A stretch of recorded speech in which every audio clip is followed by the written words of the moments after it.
Hola amigos, ¿qué tal? En este video vamos a aprender algo acerca de las leyes de los gases. El ejercicio en particular nos dice lo siguiente. ¿Cuántas veces es mayor la densidad del xenón que la del argón a 50 grados Celsius y 0.96 atmósferas? Tomar ambos gases como ideales bajo esas condiciones. Recuerden que para los gases ideales no existen interacciones ni de atracción ni de repulsión, es decir, aquí no vamos a tomar en cuenta la identidad de nuestro gas xenón y argón, sino que los vamos a tomar como gases ideales. Y esto es simple porque la presión a la que se encuentran estos es de 0.96 atmósferas. Recuerden que a manera general los gases se comportan como ideales a presiones bajas. Bien, queremos encontrar cuántas veces es mayor la densidad del xenón que la del argón, y para ello necesitamos una fórmula que nos permita calcular la densidad de cualquiera de ellos, teniendo la temperatura y la presión y algún otro dato que podamos calcular de manera directa o que podamos inferir. Y bien, la fórmula es la siguiente. La densidad del xenón y del argón se determinan tratándose de gases ideales de la siguiente forma. Esta es una fórmula para calcular la densidad de cualquier gas, siempre y cuando este gas sea ideal, y teniendo en cuenta la presión, la masa molar, la constante R de los gases ideales y la temperatura. Aquí esta letra griega ρ, que aquí tiene el subíndice XC, que es del xenón, nos indica que la densidad del gas es igual a la presión del gas, presión del xenón, por la masa molar del xenón. Recuerden que masa molar se representa por una M como cursiva. Luego, este producto lo vamos a dividir entre la constante R de los gases, que tiene un valor de 0.08205 atmósferas litro por Kelvin mol. Y también esto lo vamos a multiplicar por la temperatura termodinámica. Recuerden que la temperatura en muchísimas ocasiones aquí en química va a ser tomada como la temperatura absoluta en Kelvin. Y esto es para el xenón. Lo mismo aplica para el argón y para cualquier otro gas que ustedes tengan. Presión del argón sería, densidad del argón sería presión del argón por masa molar del argón entre la constante R entre la temperatura del argón. Y ya tenemos la fórmula para calcular la densidad tanto del xenón como del argón. Pero el problema nos pide que calculemos la relación xenón-argón, es decir, cuántas veces es mayor el xenón que el argón. Para ello vamos a dividir entonces las fórmulas de sus densidades. Nos va a quedar algo así. La relación entre las densidades del xenón y el argón es la siguiente. La densidad del xenón entre la densidad del argón sería igual a, y ponemos aquí la igualdad que teníamos en la fórmula anterior. Me voy a regresar. En el paso anterior teníamos la fórmula para calcular la densidad del xenón, que era esto que estoy señalando, y acá teníamos la fórmula para calcular la densidad del argón, que es esto que estoy señalando.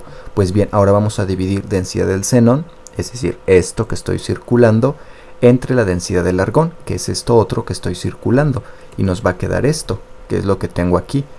Densidad del xenón entre densidad del argón es igual a presión del xenón por masa molar del xenón entre R, entre la temperatura del xenón, y todo eso entre la presión del argón por la masa molar del argón entre R por la temperatura del argón. Y bien, como quieran verlo, normalmente nos dicen que apliquemos la ley del sándwich, que es simplemente que vamos a tener el numerador de nuestro numerador multiplicando por el denominador de nuestro denominador, como nos lo dicen comúnmente, extremos por extremos y medios por medios. Pues vamos a aplicar algo así para que nos quede una división, solamente una fracción de dos partes. Entonces multiplicaríamos los extremos. En este caso el extremo superior es presión del xenón por masa molar del xenón, que lo coloqué en un paréntesis, y el otro extremo, que sería el extremo inferior, es la constante R por la temperatura del argón, que acá está el paréntesis. Entonces aquí estoy haciendo extremos.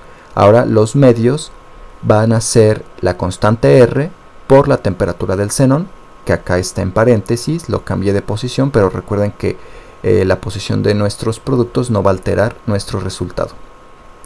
Y eso también por el otro medio, que es la presión del argón por la masa molar del argón. Es el otro medio. Aquí hicimos que extremos por extremos y medios por medios. Los extremos van arriba en el numerador y los medios van en el denominador.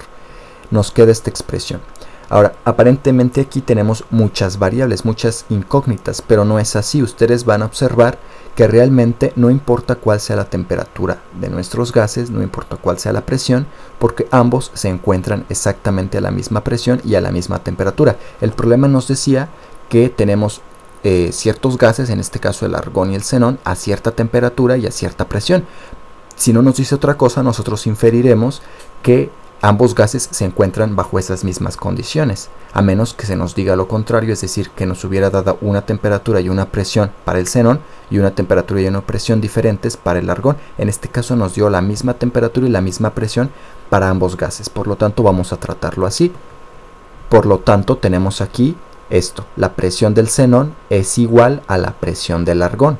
Recuerden que el enunciado no nos decía otra cosa, vamos a suponer que están a la misma presión. Y le vamos a llamar a esta presión, que ambos son iguales, les llamaremos una presión P. Esta presión es igual tanto para el xenón como para el argón. Y va a tener un valor determinado que nosotros nos los da el ejercicio. Y lo mismo con la temperatura del xenón es igual a la temperatura del argón, pero solo porque en este ejercicio no nos dice lo contrario. Y le vamos a llamar a estas temperaturas que son iguales una temperatura T mayúscula. Bien, ahora sí podemos eso sustituirlo en nuestra fórmula. La fórmula que teníamos hace dos pasos era esta que estoy circulando. Y bien, en lugar de presión del xenón vamos a sustituir presión. En lugar de temperatura del argón vamos a sustituir temperatura. En lugar de presión del argón colocaremos presión. Y en lugar de temperatura del xenón colocaremos temperatura. ¿Por qué hice esta sustitución? Me regreso al paso anterior. Porque nosotros igualamos las presiones. Presión del xenón es igual a presión del argón igual a presión. Solo por poner una letra ajena a los subíndices. Por lo tanto, hice esta sustitución. Y la constante R pues va a ser exactamente igual para ambos gases. Ahora sí, ¿qué podemos hacer? Podemos cancelar, como coloquialmente decimos, ¿no? Cancelaremos la P, cancelaremos la R, cancelaremos la T. ¿Y qué nos queda? Masa molar del xenón en el numerador y abajo masa molar del argón. Y esto había resultado de nuestra relación densidad del xenón entre la densidad del argón. ¿Esto qué quiere decir? Que la relación entre densidades para dos gases que se encuentran en las mismas condiciones de presión y temperatura y tomando estos como gases ideales, simplemente va a estar definida por la relación entre sus respectivas masas molares. Es decir, no importa cuánto valga la temperatura o cuánto valga la presión, repito, para gases ideales, siempre la relación entre densidades va a depender exclusivamente de las masas molares de nuestros gases. Y ahora sí que podemos calcular esta relación porque la masa molar del xenón y la masa molar del argón las podemos localizar en una tabla periódica. La masa molar del xenón es de 131.3 gramos por mol y la masa molar del argón es de 39.9 gramos por mol. Dividimos en la calculadora y eso nos da un valor aproximado de 3.3. Es decir, que la densidad del xenón es 3.3 veces más grande que la del argón a las mismas condiciones de presión y temperatura. En específico aquí nos daba una temperatura y una presión, pero les repito que realmente eso no es importante cuando se trata de gases ideales. Aquí el dato de la presión y la temperatura fueron datos que nos dieron para confundirnos y que no vamos a ocupar en el ejercicio. Recuerden, la relación entre densidades para dos gases ideales solamente va a depender de las respectivas masas molares. Y bueno, aquí una conclusión: el xenón es 3.3 veces más denso que el argón a la misma temperatura y presión. Esto es muy importante, a la misma temperatura y presión. Y después, cuando comparamos dos gases ideales en las mismas condiciones de presión y temperatura, la relación entre las densidades depende exclusivamente de sus respectivas masas molares. Espero que este ejercicio les haya sido útil, que hayan entendido. Si tienen cuenta, pueden darle me gusta al video, pueden compartirlo con sus amigos y pueden suscribirse al canal. Si no tienen cuenta, les agradezco muchísimo haberme visitado y los invito a hacerlo en futuras ocasiones. Un gran saludo a todos, amigos.